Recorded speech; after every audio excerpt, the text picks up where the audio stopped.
entonces es bueno que vayamos estudiando. Entonces, una breve recapitulación de las clases que seguramente han pasado antes para ubicarnos a dónde estamos en este capítulo. La fisiología, básicamente, como ustedes saben, se refiere al funcionamiento del organismo. Spencer decía es las relaciones entre el funcionamiento interno y externo. Es decir, vivimos en un ambiente determinado. Entonces, el ser vivo está interactuando con su medio.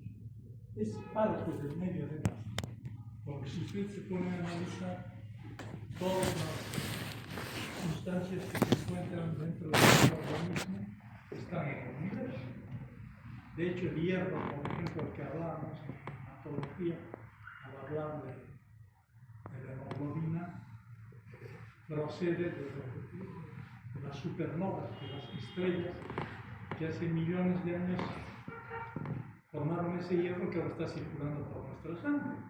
O sea, somos parte del universo. No haber sido por los acontecimientos universales y catastróficos, muchos de ellos,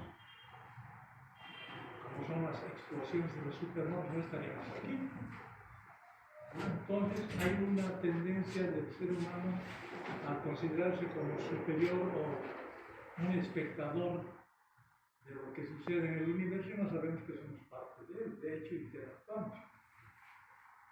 La energía que obtenemos para toda nuestra vida proviene de la energía del espacio, de la energía solar, que a través de la fotosíntesis, de tipos de animales que ingerimos, estamos obteniendo la energía procedente del universo, que se va a convertir en ATP, que va a manejar al organismo entero, incluido el corazón, del que hablaremos toda esta temporada.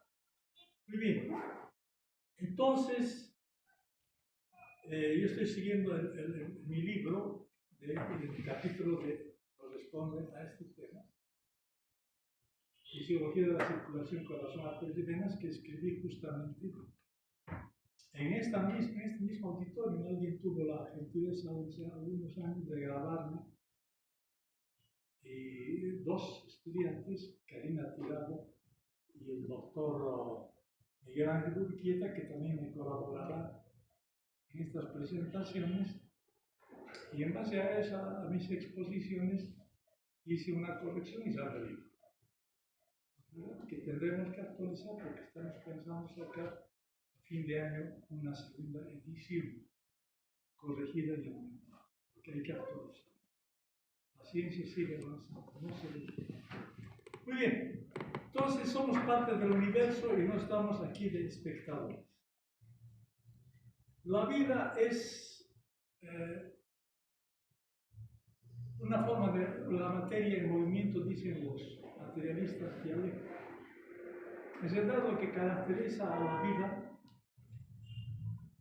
que tiene que actuar en un ambiente actual, es la reproducción, la nutrición, el crecimiento, la adaptación, la organización, la movilidad o motilidad, la excitabilidad y una idea directriz, o sea, un objetivo, que es el mantenimiento de la vida.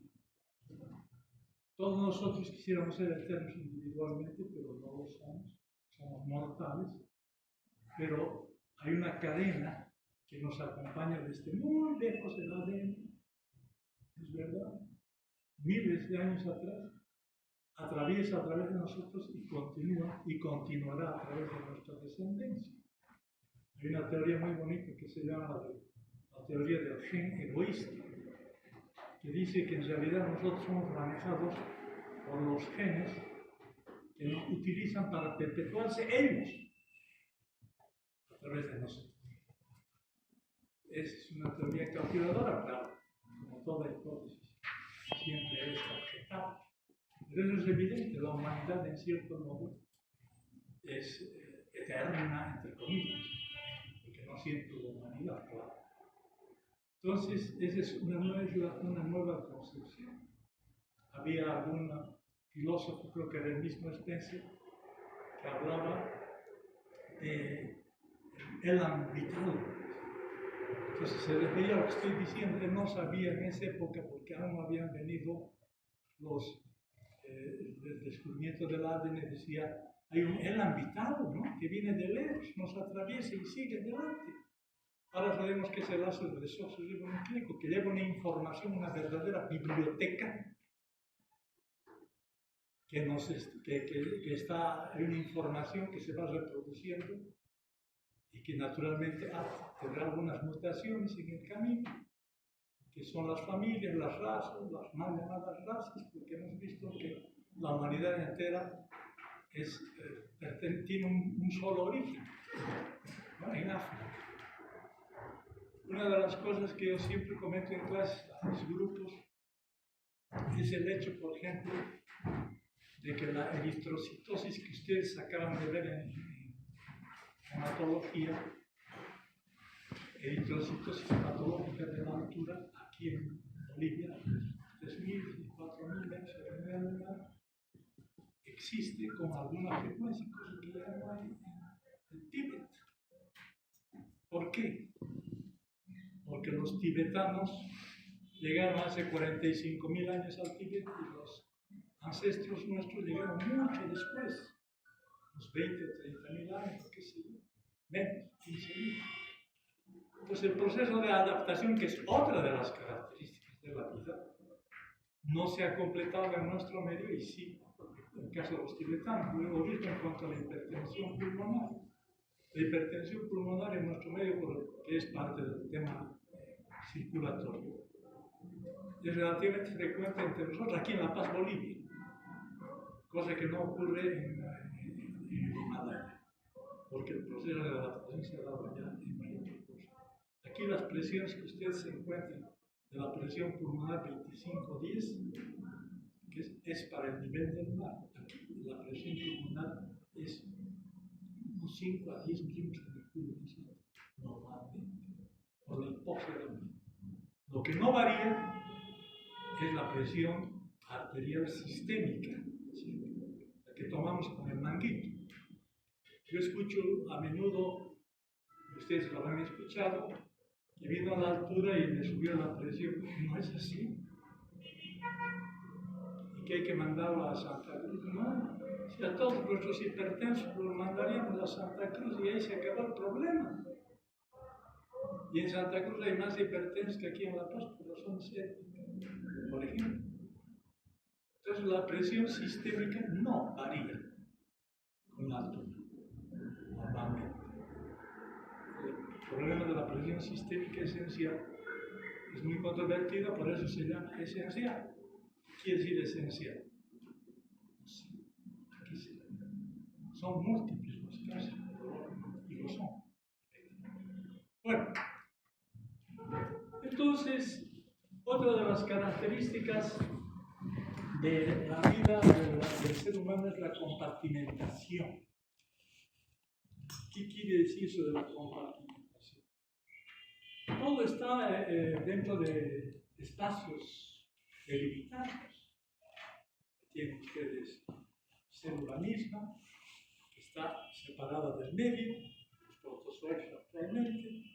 Las células se encuentran con su membrana celular, las mitocondrias tienen su propia membrana, hasta 2 membranas, qué sé yo, los lisosomas, el retículo endoplásico liso, el retículo endoplásico grueso, rugoso, está delimitado.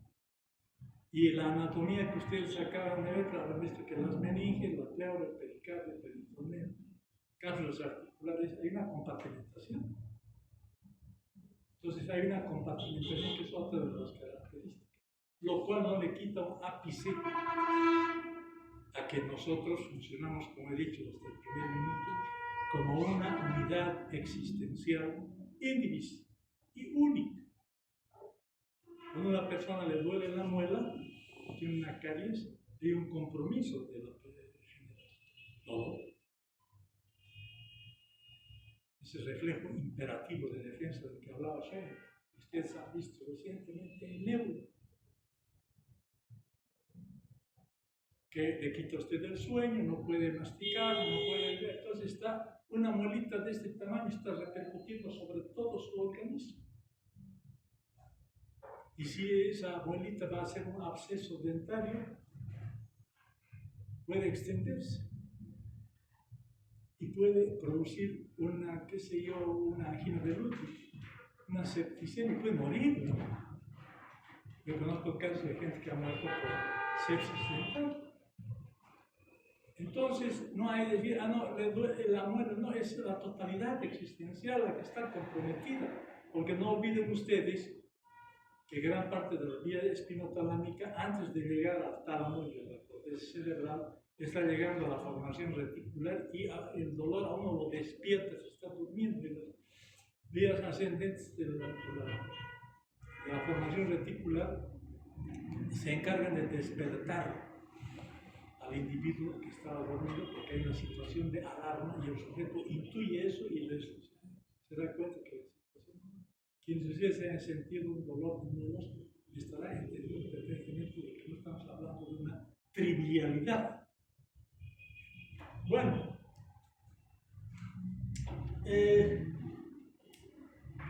dentro de esa compartimentación volvemos a hablar del medio interno.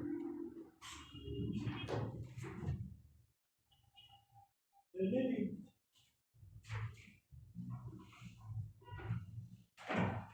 ¿Alguien me quiere hacer un favor de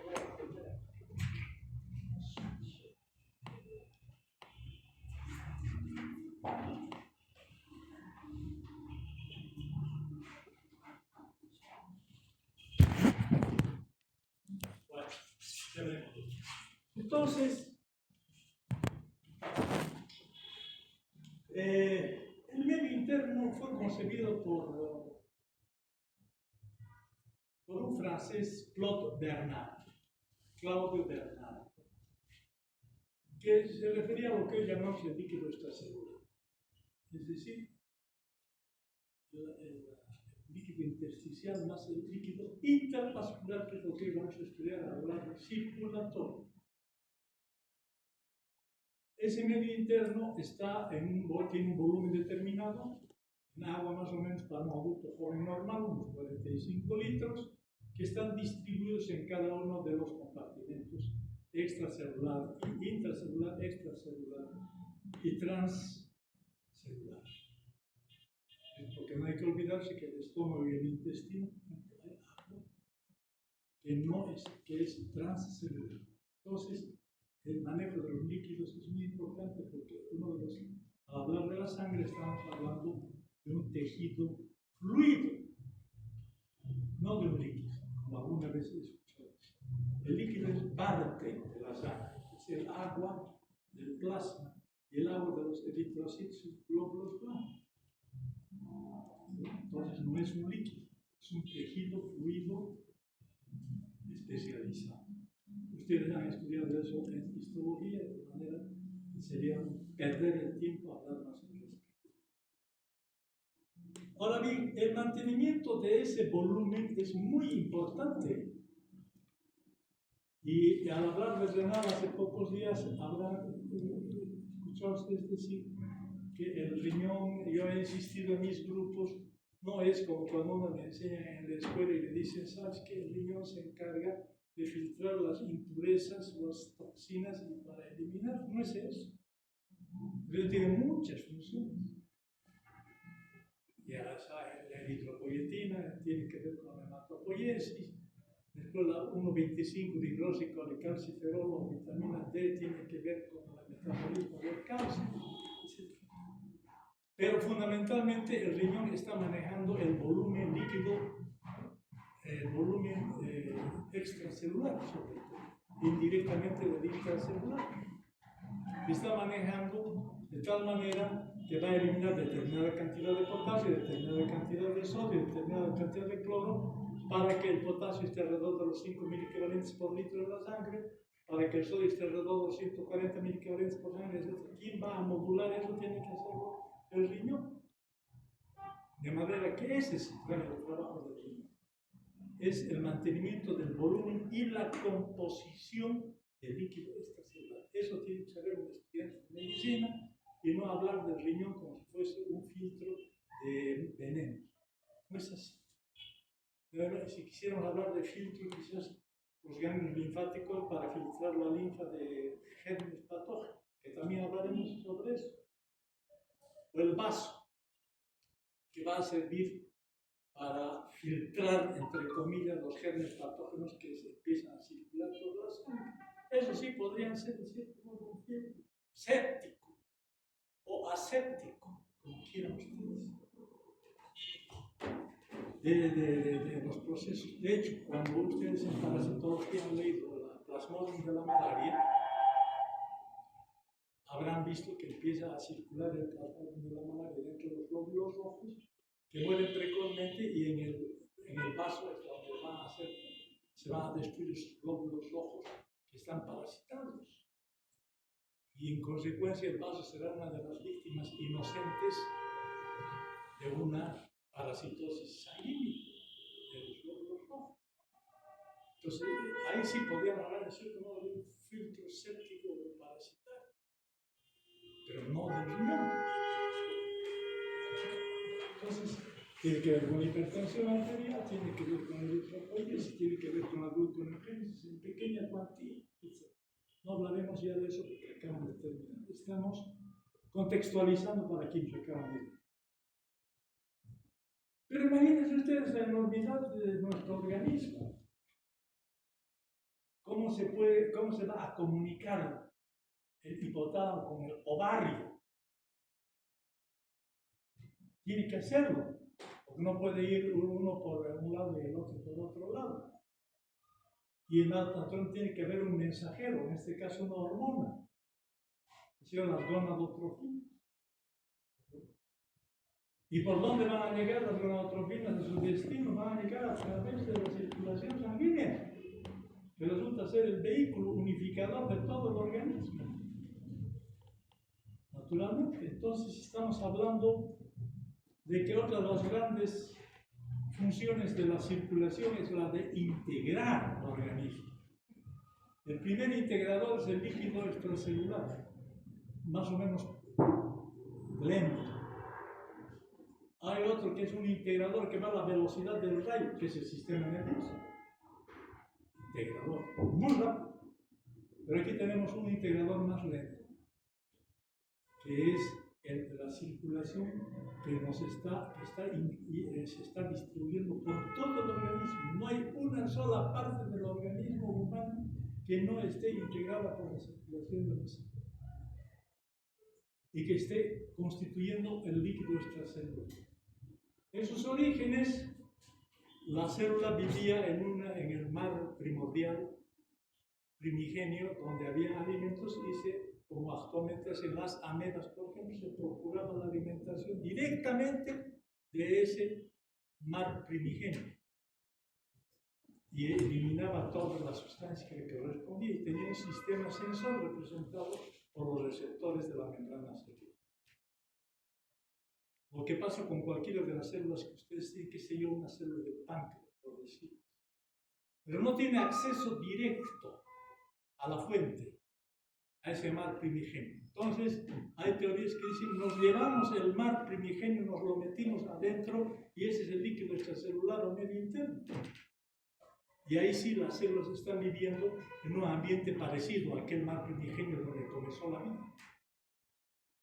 Y ahí se está desarrollando esa célula y está reproduciéndose, está nutriéndose, está cumpliendo sus funciones específicas dentro de la división del trabajo que existe en fisiología. Las células cumplen funciones específicas dependiendo del órgano en el que se encuentren.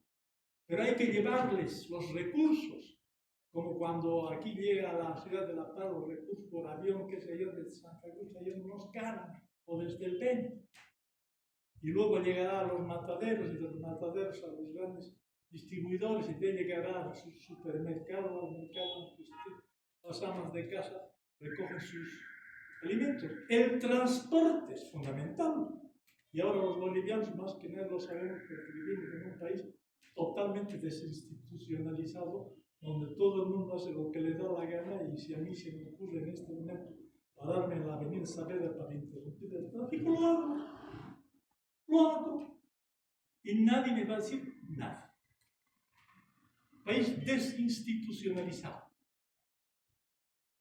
El transporte es fundamental y ahora estamos hablando en fisiología justamente del transporte. Ese es el tema fundamental. Y alguien tiene que mover a la sangre, claro. Alguien tiene que mover a la sangre, porque la sangre no se mueve sola. Y ahí tiene usted al corazón compacto y central. Pero también hay un corazón difuso, periférico, que está representado por las arteriolas fundamentalmente y por las arterias elásticas que recuperan después de expandirse, regresan a su posición anterior gracias a la retracción elástica. Las venas son capaces también de contraerse y expulsar su contenido. O sea, no es una cañería de Samapa, las arterias venas. Tienen movilidad y por tanto alguien hablaba de un corazón periférico, difuso, que tiene mucha importancia, porque ¿qué pasaría, compañeros universitarios y compañeras universitarias, si se parara o se dilatara ese corazón periférico representado? Una dilatación brutal, bruscamente. Toda la sangre quedaría atrapada ahí, o gran parte de ella, y muy poco retornaría al corazón compacto. Y ese es un problema que los intensivistas llaman el shock periférico, shock vasogénico. Entonces lo que hay que hacer, lo que hacen ellos es ponerle adrenalina para que se produzca la contracción de ese inmenso remanso que se está formando en la periferia, para que haya un retorno venoso y ese retorno venoso se convierta en gasto cardíaco. Entonces hay un corazón periférico del cual no hablamos en anatomía porque no corresponde, pero en fisiología sí. Como que tenemos en fisiología un corazón derecho y un corazón izquierdo, cosa que no hay en anatomía. Porque el corazón izquierdo, aunque anatómicamente también se diferencia bastante del derecho, el ventrículo izquierdo es poderosísimo. Representa el 70% de la masa del corazón, que es solo el ventrículo izquierdo. Por eso yo alguna vez he hecho alguna broma entre los amigos universitarios que se acuerdan hasta ahora cuando me encuentro en la calle, que ahora ya son médicos, me dicen, yo les decía alguna vez que uno no debería decir te quiero con todo el corazón, bastaría con decir te quiero con todo el ventrículo izquierdo. Es por demás, yo creo, 70%. Es importante. Hay una gran masa. Incluso el ventrículo derecho, en cierto modo, es dependiente del ventrículo izquierdo para su función. Además, el ventrículo izquierdo está manejando la misma cantidad de sangre que el ventrículo derecho. Sí, señor. Pero con resistencias diferentes. Las resistencias periféricas del sistema de la circulación mayor deben andar por encima de los 1200 dinas por segundo y por centímetro elevado a menos 5. Gran resistencia. En cambio, las resistencias pulmonares no deben pasar de los 200 a 300 dinas por segundo y por centímetro elevado a menos 5. En consecuencia, hay menor resistencia. ¿Alguien me puede comentar esto? Tengo alguno de ustedes que maneja. Quiero para pizarrón, con mi dedo hacer algunos esquemitas. Bueno, entonces, la fisiología no se refiere, aquí creo que es importante indicar que el manejo del medio interno no solamente lo realiza automáticamente.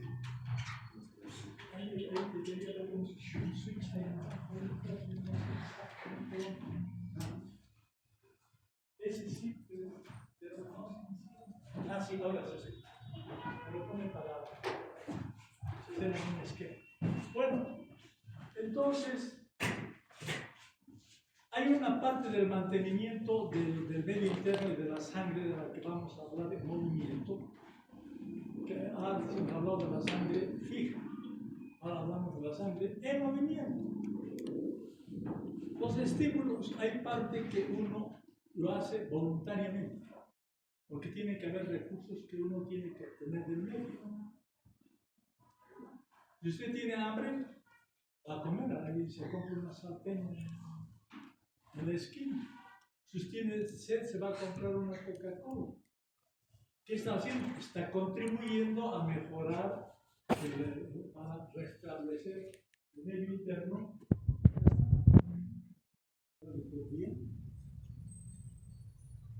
Entonces aquí hay otros factores que van a contribuir a la fisiología, que son las condiciones económicas y sociales. Hablemos primero de la parte donde los estímulos hambre, sed, frío y calor serán suficientes para ejemplificar las respuestas voluntarias en busca de alimentos, agua, cobijo o ambiente fresco. ¿Qué mejor demostración que la respuesta referida a la conducta del individuo para mantener el medio interno en condiciones estables? Desde luego que hay un plano trascendente a la fisiología, que va más allá de la fisiología. De los órganos, aparatos y sistemas, por ejemplo, las funciones intelectuales superiores que hemos visto en neuro en el anterior ciclo. Yo he planteado, ya han repetido, creo que 3 semanas consecutivas un mismo tema. Yo a los docentes, por medio del WhatsApp interno que tenemos, ¿por qué están repitiendo 3 veces? ¿Por qué no empezamos a hablar algo del cerebro, que es la parte más importante del sistema nervioso, que es la esencia de la especie humana, la sede del intelecto humano y de las funciones intelectuales superiores? Eso no hemos visto en ninguna de nuestras prácticas. Lo hemos reducido a la parte mecánica, que no deja de ser importante, no he dicho lo contrario. Yo con mis grupos, aquí hay gente de mis grupos, les he dicho, bueno, vamos a aprovechar este tema y vamos a hablar algo de la corteza cerebral y de las funciones intelectuales superiores, que, insisto, por enésima vez, es la esencia del ser humano. Si hay algo que nos ha puesto por encima de los demás seres vivos en este planeta y que sepamos, es el cerebro. Y la evolución del cerebro es la evolución de la humanidad. Si ustedes van al Museo Antropológico de Ciudad de México, donde se ve con gran claridad los cráneos, ustedes conocen por la anatomía, grandes de cráneos muy chiquitos con caras grandes, que va achicándose los huesos, los 14 huesos de la cara, y los 8 huesos del cráneo van expandiéndose. ¿Qué quiere decir eso? Que ese cerebro fue creciendo. Verán ustedes que los arcos superciliares están sobresaliendo porque el frontal está para atrás, no hay lóbulo frontal casi o muy disminuido, pero el lóbulo frontal empieza a expandirse y naturalmente la frente empieza y desaparecen esos arcos superciliares prominentes. ¿Por qué? Porque el área prefrontal, sobre todo el lóbulo frontal, es donde están las funciones sintetizadas, digamos así, que son la clave de la personalidad del individuo, donde hay el debate interno, donde uno filosofa, donde uno piensa, donde uno elabora ideas originales, donde está la creatividad del ser humano. El lóbulo frontal también está en el centro de Broca, donde usted se expresa y se comunica con palabras, cosas que no lo hace ningún otro animal, sino de forma muy rudimentaria. Entonces, la historia de la evolución de la humanidad es la historia de la evolución del cerebro. Y claro, el cerebro empezó a evolucionar cuando se empezó a diversificar la alimentación. Cuando los animales más poderosos que el animal hombre en gestación solo le dejaban los huesos, rompía los huesos y ahí estaba la médula ósea, había gran cantidad de proteínas y grasas y alimentos que no había utilizado, qué sé yo, el animal prehistórico con el que convivían los seres humanos. Y ahí viene, mejora la alimentación, se inventa la elaboración de fuego. Ay, a mí qué me importa que inventen nomás, me importa porque ahí empezó el proceso de la cocción, que es una preparación previa a la digestión. Porque no es lo mismo comer carne cruda que comer carne asada. no solo es más sabroso, es más suave. Es más suave. Por eso esas caras gigantescas eran porque los huesos tenían que mantener a los huesos masticadores, maceteros, temporales, para mantener una masa muscular poderosa que no coma carne cruda. Pero cuando empieza a mejorar la predigestión, como yo le llamo a la elaboración de los alimentos, naturalmente ya no era necesaria una masa ósea poderosa para sostener a músculos poderosos, sino que ahora ya empezó a utilizarse esas proteínas no para alimentar a los músculos tanto y empezar a procesar el desarrollo del cerebro, cuya evolución ha llegado hasta el Homo sapiens, que es el inventor y el creador de todo lo que nos rodea en este mundo. Hay funciones trascendentes, pues, que van más allá de las funciones convencionales de órganos, aparatos y sistemas. Las funciones intelectuales superiores. Estas, más que a un organismo, pertenecen a una persona, con derechos, con obligaciones, que vive gracias a su entorno social donde adquiere derechos. Y no solo nos ponemos a pensar en el acceso a la alimentación, veremos que es determinante para el aporte calórico que asegura una vida saludable. Ese contexto económico y social enmarca también a la fisiología y no solo la dieta físico-química como definimos en la introducción. Por eso hay pueblos bien alimentados. ¿Por qué creen que los futbolistas argentinos siempre han sido más altos y de más contextura física que los nuestros, aunque ahora eso está cambiando? Porque viven en un medio donde la alimentación por decenios ha sido muy superior a la nuestra. Y estadísticamente la contextura física es diferente. Eso está probadísimo porque durante la Segunda Guerra Mundial, por ejemplo, los alemanes, los nazis, bloquearon a los holandeses y los mataron de hambre prácticamente durante la Segunda Guerra Mundial. La generación subsiguiente era de personas de muy baja estatura, comparados con el resto de los que no habían sido bloqueados tan brutalmente los alimentos. Aunque a veces te gobierno bloqueaban, ¿no? Que la cuestión de los alimentos parecía un ejército interno que estuviera atacando a otro ejército.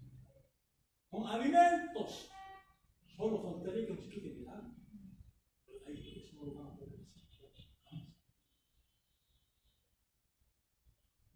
De manera, pues, que el aporte calórico va a depender en gran medida de un país que tenga los recursos necesarios para producir alimentos para toda su población. Que promueve el deporte, que es muy importante el deporte para el mantenimiento saludable de la circulación, del corazón. Es extraordinariamente importante. No, tengo que tener 20 años como ahora para practicar. Mentira. Desde niño hasta viejo usted tiene que practicar alguna actividad física. Y en las calles de Ciudad de México el Seguro Social ha puesto unos letreros en las calles donde dice muévete. Porque las personas que llevan vida sedentaria van a llegar a la obesidad.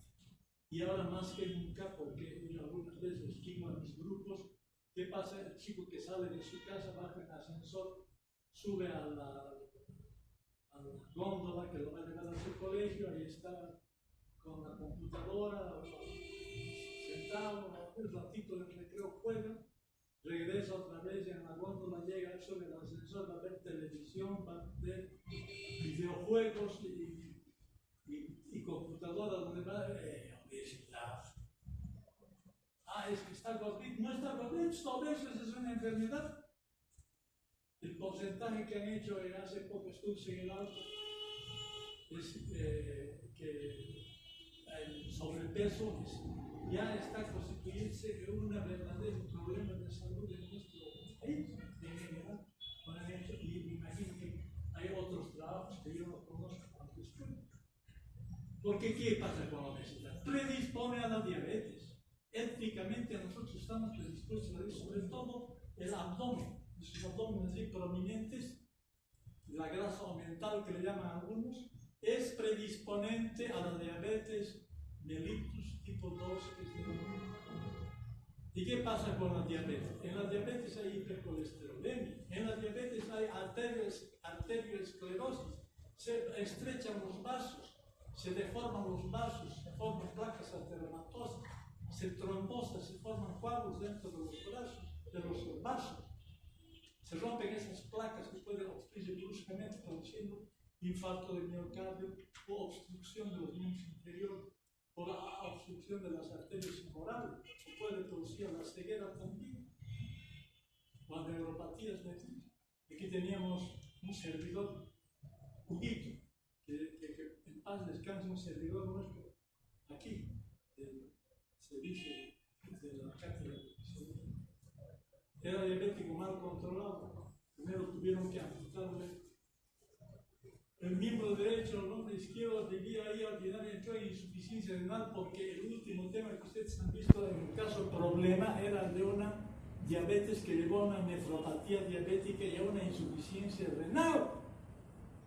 Y una mujer de 44 años estaba acá, el caso clínico que ustedes han visto en sus prácticas. En consecuencia, el tema de circulación va a tener que ver también con la arteriosclerosis, porque por dónde circula pues esa sangre. Circula por las arterias. Por tanto, la salud de las arterias es fundamental. Hay un dicho del maestro Chávez que dice que el hombre tiene la edad de sus arterias. Los accidentes vasculares cerebrales que ustedes ven en los hipertensos, en nuestro medio mal controlados, hemorragias cerebrales, el ictus, cae bruscamente, está con hemorragia, va que operar, no sé qué. Gente arteriosclerótica e hipertensa, porque la hipertensión también contribuye a la arteriosclerosis, etc. De manera que el tema que estamos empezando el día de hoy, porque es de clase inaugural, estamos dando un enfoque global, motivador, para que todos ustedes vean que vamos a tratar temas muy interesantes, apasionantes, y estamos contextualizando qué es lo que le corresponde a la fisiología para quienes han llegado un poco tarde, qué parte le toca al aparato circulatorio dentro del organismo en su conjunto.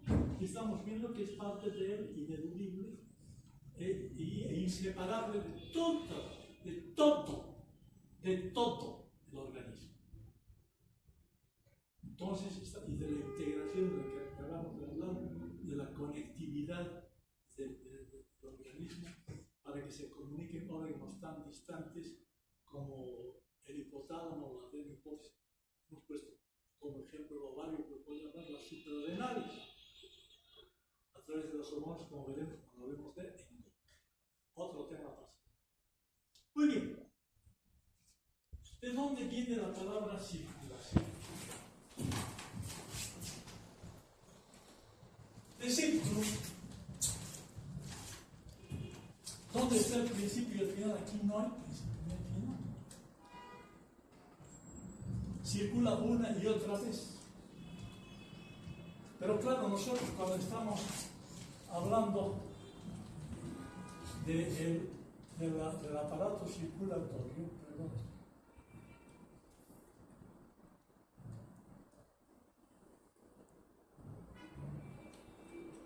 siempre es más, hemos dicho que la masa muscular izquierda siempre es muy superior a la derecha. En el caso nuestro, nosotros consideramos hemodinámicamente el inicio de la circulación aquí en la aurícula derecha, porque equivale, está alrededor de 0 milímetros de varía, no es una cosa fija. Estamos hablando de fisiología, no es matemáticas. Ojalá así si fuera matemática. No lo son. Son muy relativas. O sea, hay variantes. Permanente, la palabra homeostasis, que es tan mágica. Todo el mundo habla de homeostasis y no sabe lo que está hablando. Algunos piensan, incluso médicos, de que homeostasis quiere decir que hay un equilibrio. Todo lo contrario, es el mantenimiento de desequilibrios dentro de ciertos límites. O sea, es el 0, menos 1, menos 2, más 1, más 2, ¿verdad? Así está la presión. Esta 0 así. Está alrededor de 0. Hay una desviación estándar de esos 0 milímetros, por lo menos 2, más o menos 2. ¿Listo? Bueno, pero naturalmente va a haber variaciones extraordinarias. Aquí va a ser alrededor de, hemos dicho, de 0 milímetros, aquí va a ser de 25, 10, ¿verdad? Aquí va a ser de 120, 70, podríamos decir, perdón, 125 o un poco menos incluso. Pero, entonces, ¿dónde empieza la circulación? Para nosotros empieza en la aurícula derecha. Ahí empieza la circulación. Conveccionalmente.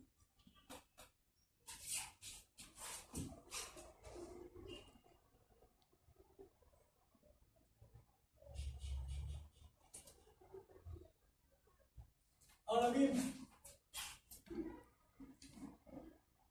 desde el colegio ustedes saben que existe una circulación mayor y una circulación menor.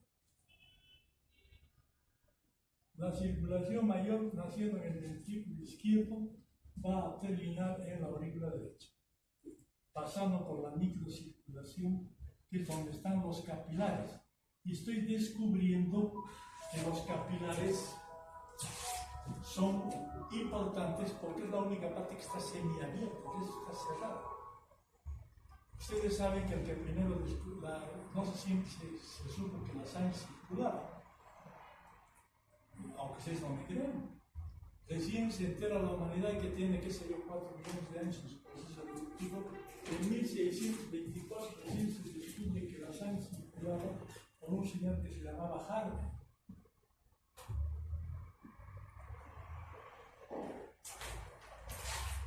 No se sabía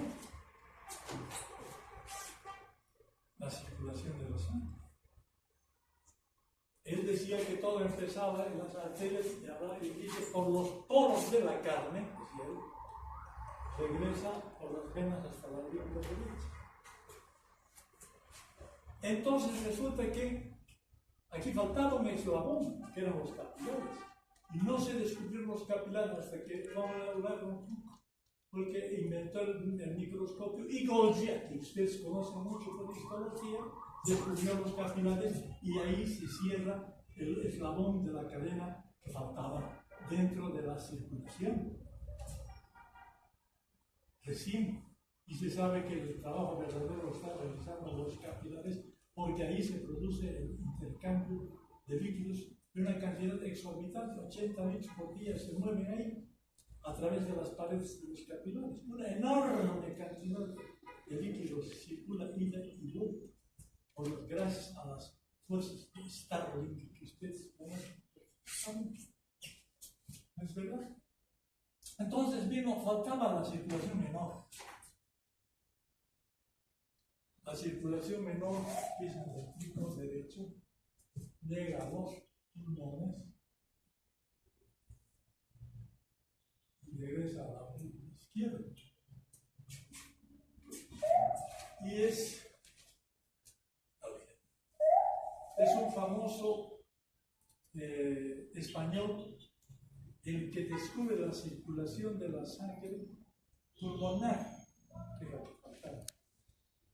Lo consideraron en su época, por haber hablado de eso, como un sacrílego, y ¿saben qué decían? Lo quemaron vivo.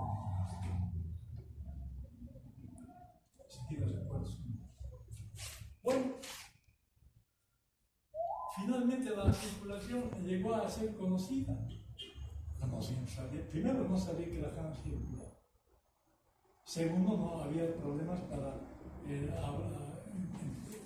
hablar de los capilares porque no se sabía eso. La circulación menor tampoco será conocida. Ahora ya tenemos ese conocimiento, pero es reciente. hacen 4, 5, 5, 5. ¿Qué 5 siglos para la historia real? Nada, un segundo. Recién vamos a averiguar de eso. Un acontecimiento muy superior al descubrimiento de América. El descubrimiento de América desde el punto de vista europeo, porque aquí siempre estuvimos nosotros. Encuentro de dos mundos. Ese sería el verdadero nombre del 12 de octubre de 1400. Miguel Cerveto.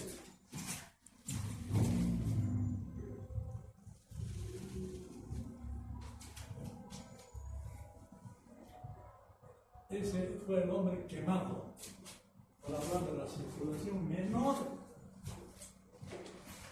Desde luego, no hace falta decir que hay diferencias sustanciales, porque aquí las arterias llevan en la circulación mayor sangre oxigenada y las venas sangre desoxigenada. Estoy hablando de la saturación. La sangre saturada, alrededor del 90, más del 90%.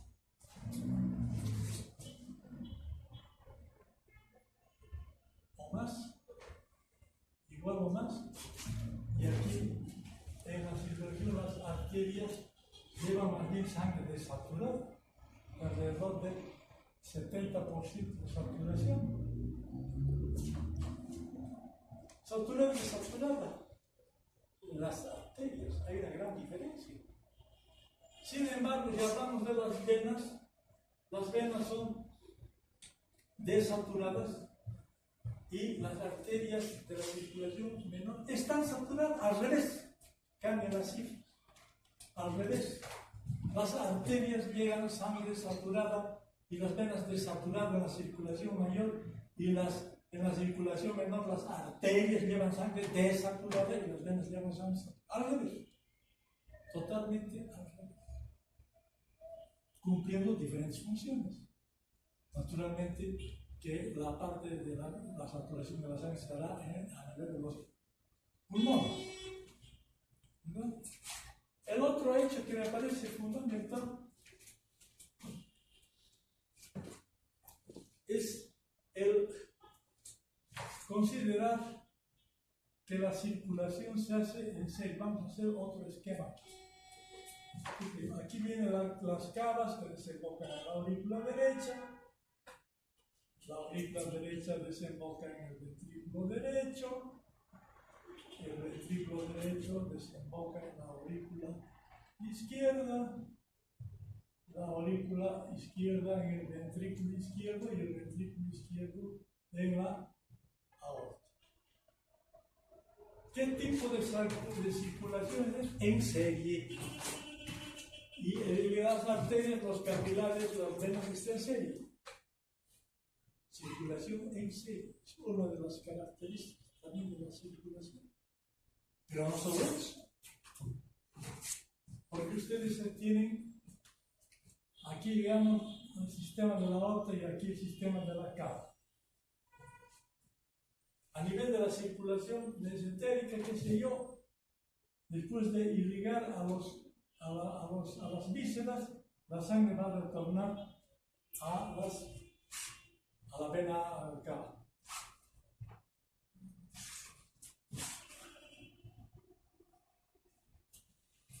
¿Y los riñones?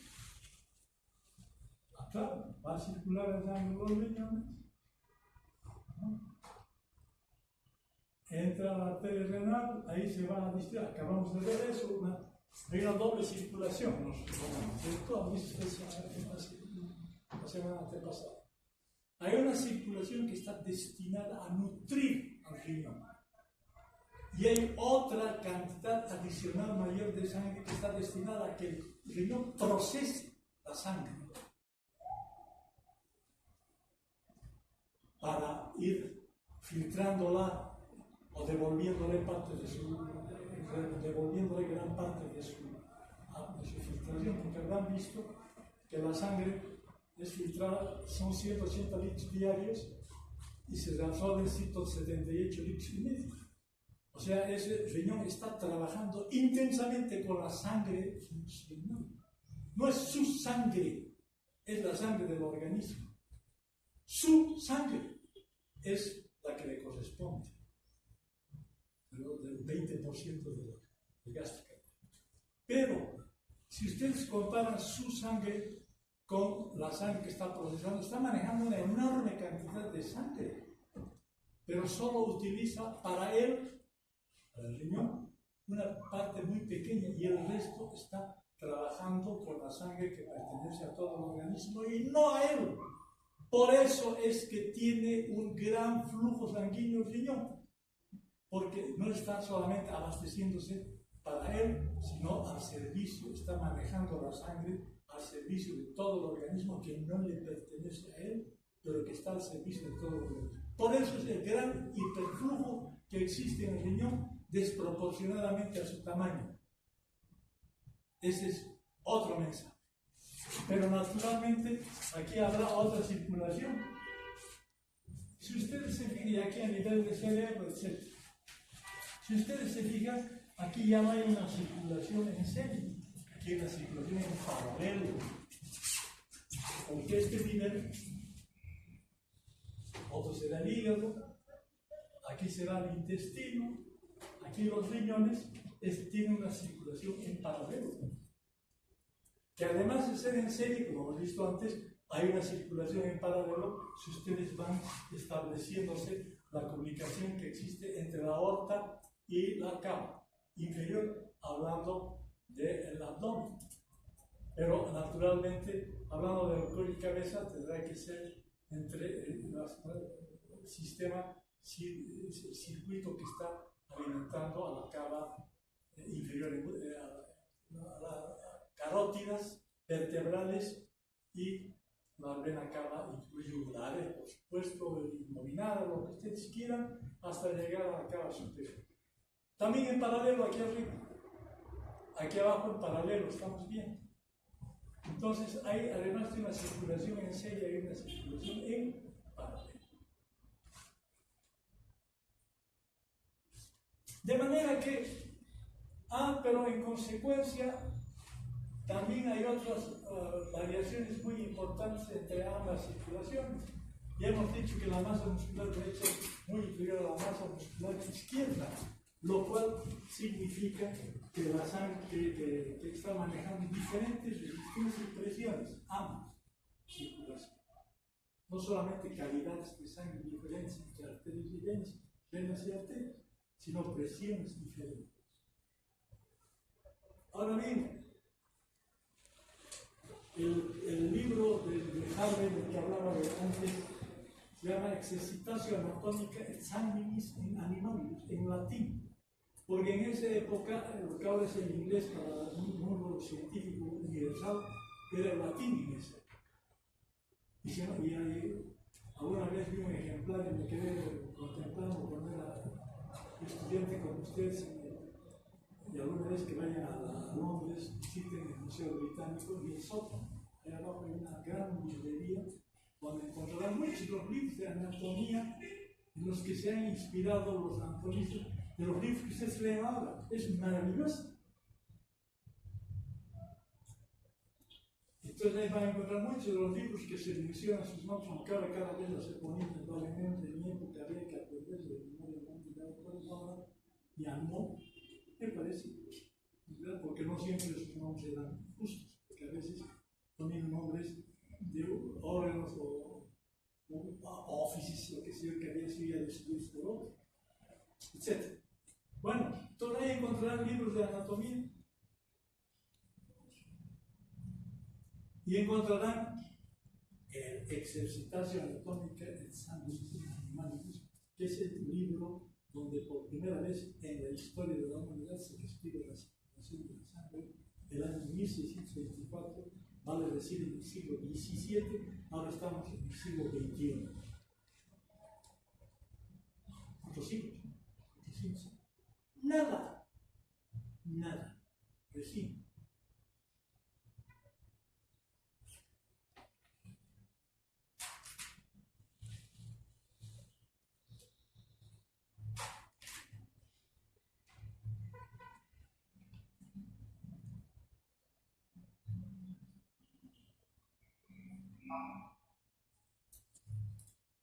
Otra forma de concebir a la circulación que nos será muy útil cuando hablemos de las cardiopatías congénitas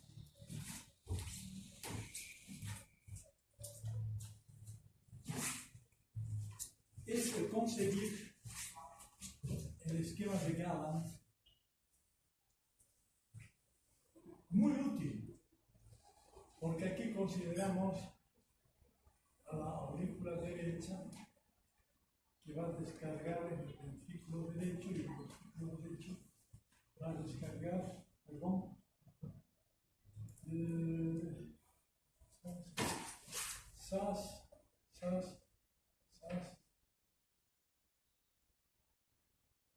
Entonces, aurícula derecha, ventrículo derecho, aurícula izquierda cabal, ventrículo izquierdo, aorta, circulación menor, circulación mayor con mayores resistencias, y finalmente la aorta va a llegar aquí, a la aurícula derecha, perdón, aquí sería el ventrículo derecho y aquí sería la arteria pulmonar. Perdón, me acordé de eso. Entonces aquí sería la aurícula derecha, ventrículo derecho, arteria pulmonar, aurícula izquierda, ventrículo izquierdo, aorta, epílogo izquierdo. ¿Por qué sirve este esquema, compañeros? Porque la sangre está circulando en un gran circuito, pero hay circunstancias en que hay cortocircuitos. Por ejemplo, una comunicación interauricular. Es decir, que el foramen oval no se cerró del todo. Hay variedades de comunicación interauricular, no voy a hablar de eso. Una perforación del septo interauricular. Con gradiente de presión, naturalmente, la sangre va a pasar de la aurícula izquierda a la aurícula derecha y se va a sobrecargar el ventrículo derecho y se va a sobrecargar la circulación pulmonar. Ahora entiendo que le está robando sangre al resto de la circulación sistémica.